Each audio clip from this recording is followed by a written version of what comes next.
What up, YouTube? Welcome back to another episode of the Bird's Eye View Show, where we give our takes on the biggest things going on in the world and kind of give you an overview, break it down, give some logic to some of the crazy that's going on.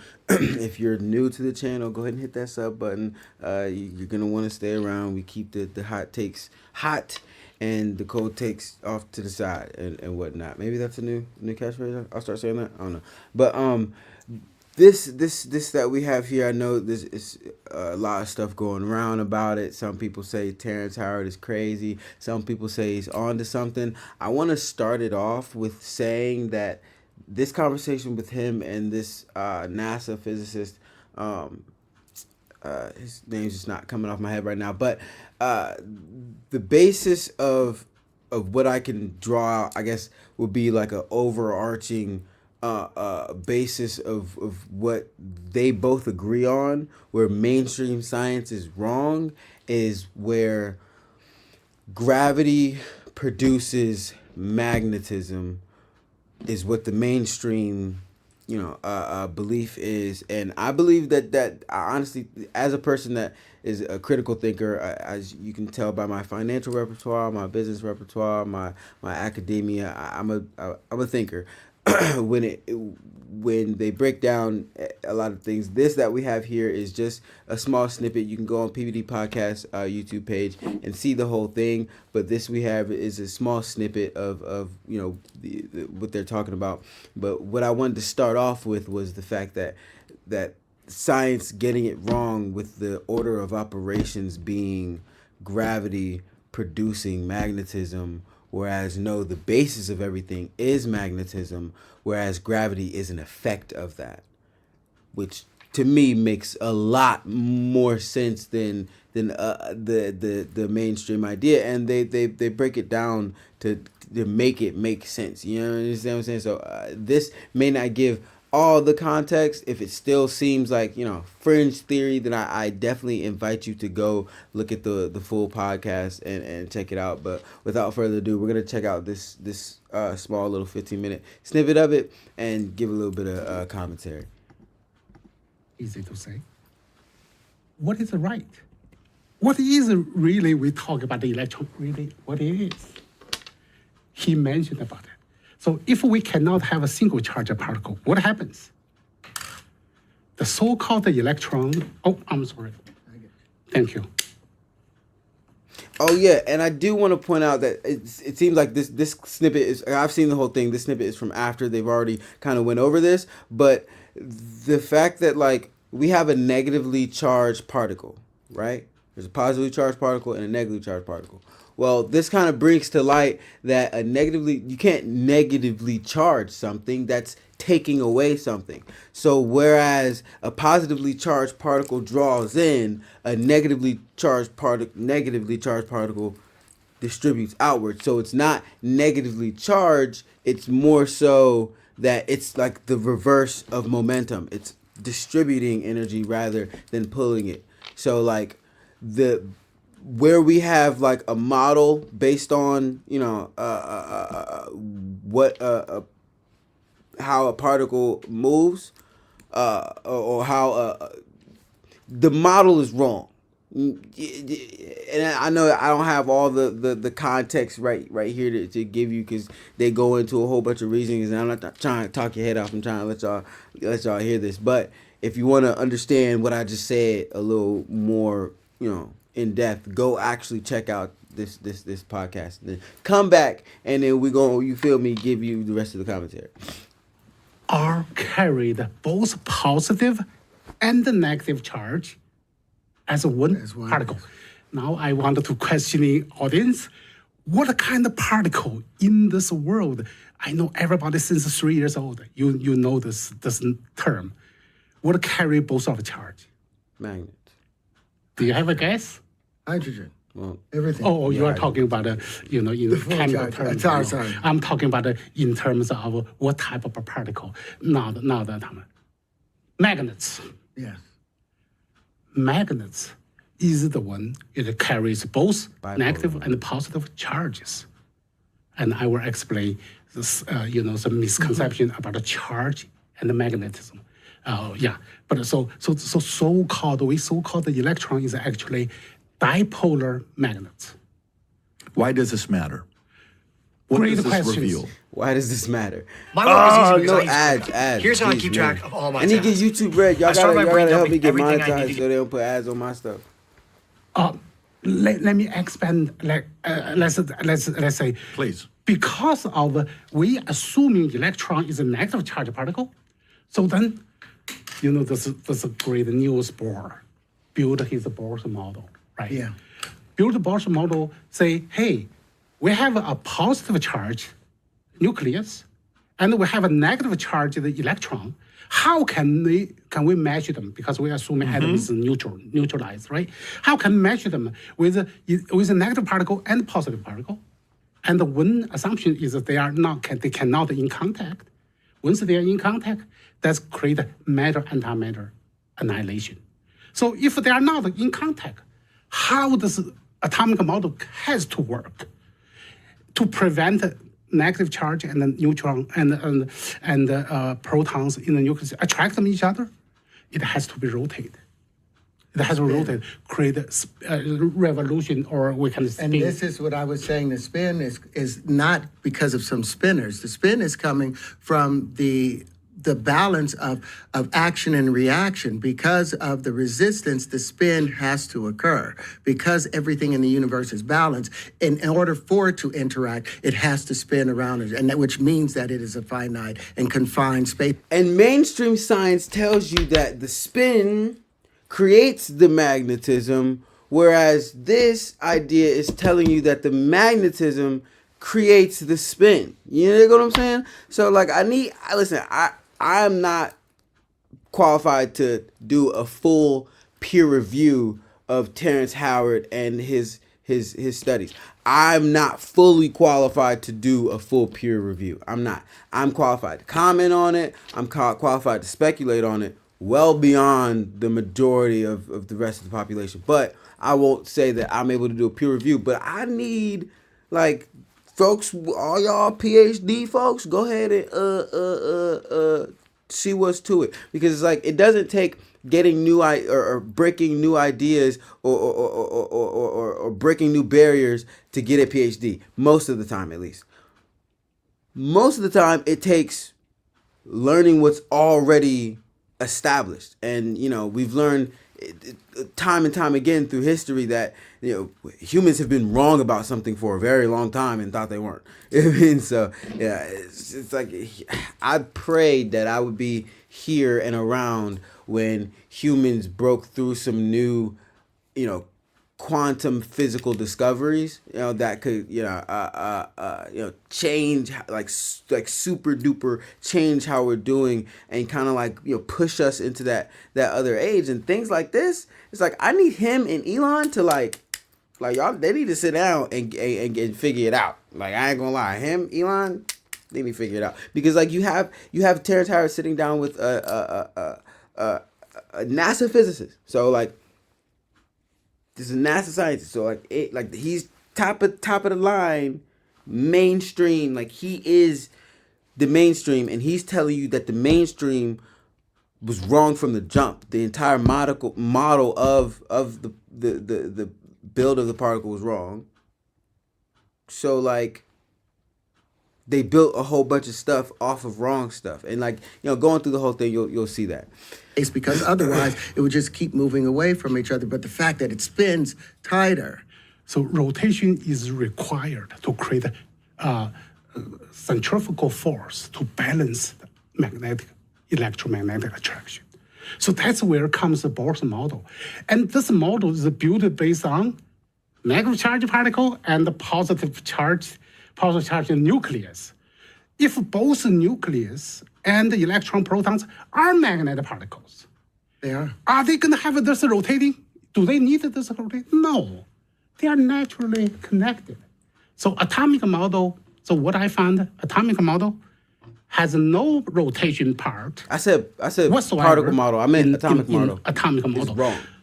There's no rotation. It only what the parts may vibrate. It's all vibratory oscillations. origin. That's how light's created due to vibration. Everything waves. is resonance. Nothing, there is no. That's the meat of it. That's the meat and potatoes right there of it, folks. That there's a chance that science got it wrong in theorizing that the proton spins around the nucleus rather than it's one vibrating thing.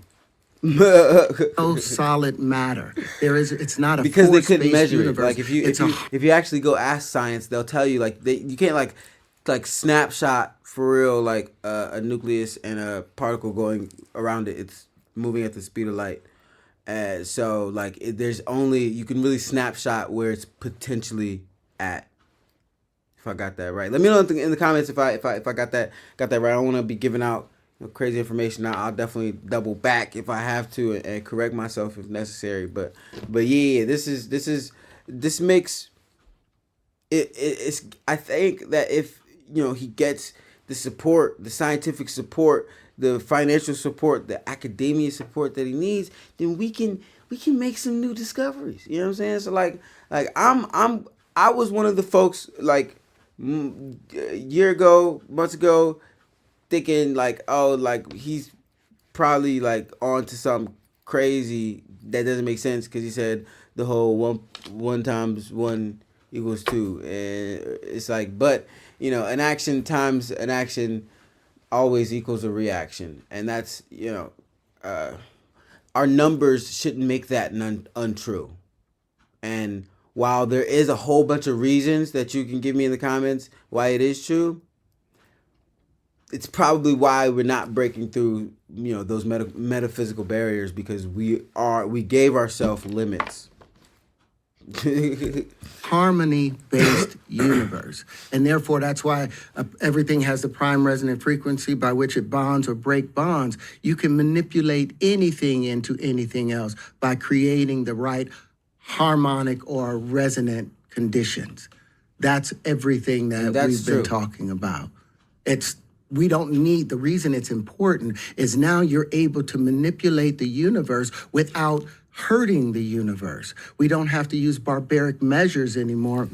We can now. And listen, I've been saying for years that we are nothing but like the only difference between me, this microphone, and this computer that's in front of me is the fact that we're literally the same matter vibrating at different frequencies. I mean, not the same exact matter, but the same exact matter down to the atomic level, just vibrating at different frequencies. So at the atomic level, vibrating from a different frequency, you change at every other level higher up. You know what I mean? So it's layered frequencies. That's what I am. That's what you are. That's what this table is. Like this table isn't actually solid matter. It's just vibrating at a frequency that's tighter than what I am, so I can't go through it. But I mean, like, take a knife and it's gonna start going through some of it. You dig what I'm saying? Take the subspace in energy that's coming from another thing, they've gotten rid of the ether. Now this entire thing is, so they've created all these other particles to carry these charges. All these particles to carry these charges that used to be carried by the ether. They got rid of the ether, and then it was like, but light has to be carried on a wave. The ether has always been that wave, but what we've proven with the wave conjugations, back to the other question you asked, the wave conjugations, the linchpin, and the all shapes, mirrored all shapes, these create the conditions of the ether. They define the ether in itself that allows all this stuff to move. And what they're angry about is not that I just have the patterns, but also the super grand unifying supersymmetry plus now the equations that prove everything that I've been saying. That's why I wanted you to see the papers before. Yeah. And the three-body problem, solving that now with the idea of the proton and the energy of the electron. Now we're able to manipulate the universe's energy. By rebuilding the planet Saturn without gravity, now we can use that, now we can manipulate the energy of the universe to create any condition we want. Now that's the end of oil. That's the end of big tech because they have to change everything out. But that's going to happen anyway because we're behind the gun. Are you considered a rebel amongst your peers? Would they consider you a rebel or no? I believe some generally outside my circle, they, because I basically keep my discovery in-house and everything.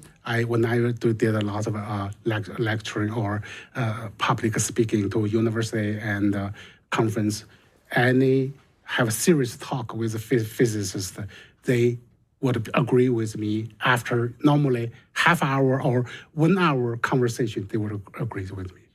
Let me extend your questions. You ask great Please. questions. What's the significance? If electrons are not a single charged particle, it's actually a dipolar magnet.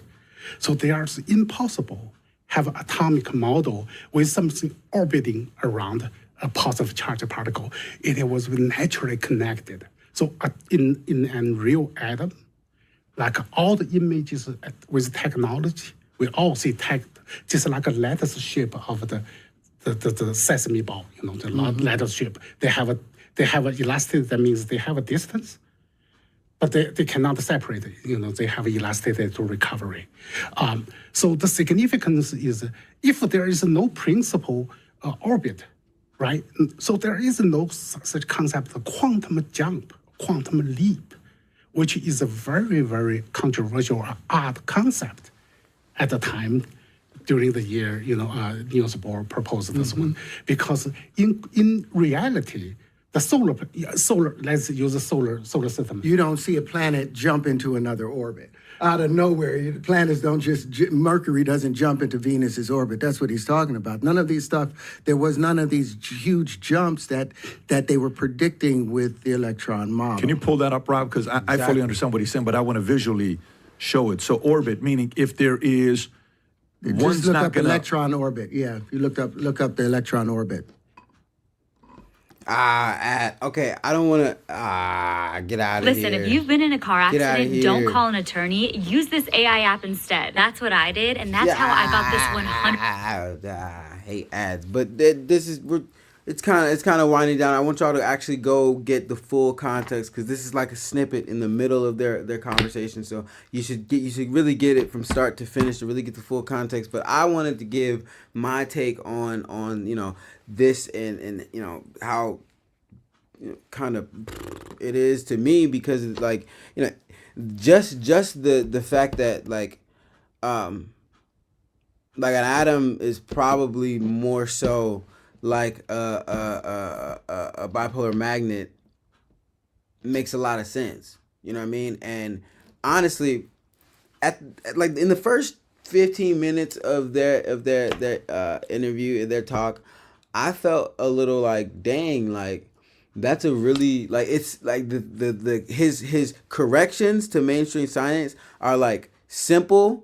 And you kind of feel stupid that you ain't think of it. So like I think that mainstream science is hearing this and it's like, why didn't I consider that? Why did I just go with that? It's like, damn. And I think that's what made it so like pushed off and everybody kind of just like you know what I'm saying, gave it no validity because you have he's sitting down, like we've seen a whole bunch of videos of people belittling him and like arguing with him and trying to make it seem like he's not making sense and this, that, and the third, but you have him sitting down and having a cool, calm, collect dialogue with an astrophysicist and not an astrophysicist, a NASA physicist, and it seems like that they're not like disagreeing on a whole bunch of stuff. They're just talking about it from different perspectives more so. And it's because he's the person that came up with all this stuff, and he's the person that's like, oh, it makes sense. So like you have a NASA physicist that knows how to explain in more detail how it makes sense compared to mainstream accepted principles. And you have him, the best person to explain his ideas. You know what I mean? And it's like, this, I think, is powerful, mad powerful. So I think everybody should definitely go check this out. And it's like, man, I hope they don't like, you know what I'm saying, unlist the video or like, you know what I'm saying, make the algorithm not have y'all see it just because big tech and big oil was mentioned. But it's like big tech and big oil, if they would get their heads out of their asses, then they could take advantage of the new world first. It's like big tech and big oil need to be the ones to usher us in because they have the most resources to get it done. But it's like it's hard for, and he mentioned that, like, you know, we might need to just separate and have a new society that's built around the progress of the human growth. And it's like, man, he said that. As soon as he said that, like, I said it audibly out loud. My girl heard me. I'm like, I want to go. I ain't gonna lie, Terrence. Hey, let me know when everybody start building, making plans. I need my invitation. I bring my resources, expertise, and everything with me, cause I'm with that, and I would like to see the fruits of these new ideas, because like it's hard to refute at this moment, because like our technology isn't even advanced enough to say he's all the way wrong yet, because our technology isn't advanced enough to say that mainstream principles are already right. So it's all like our world has been built off a lot of theories. So, and that might be why we haven't progressed past a certain point. Maybe. If you enjoyed this, if you got some value out of this, if you got a heads up and didn't know about this before now, please hit that like button, hit that sub button, and that bell icon. That all tells the algorithm that this is good content. It needs to be pushed to more people. And guys, this is good content. It needs to be pushed to more people. Like, everybody needs to know about this. Even if we were to find out in 2 years that he was just crazy and like none of it was true, I think the first thing to progress is questioning routine. Question the routine first. It's the first thing you do to progress, because you're gonna have to do something different in your routine to progress. You know what I'm saying? And that's like my whole world kind of revolves around that. So this to me is a beautiful time to be alive. All right, I love y'all. Make sure you're kind to somebody today. I'm gonna catch y'all in the next one.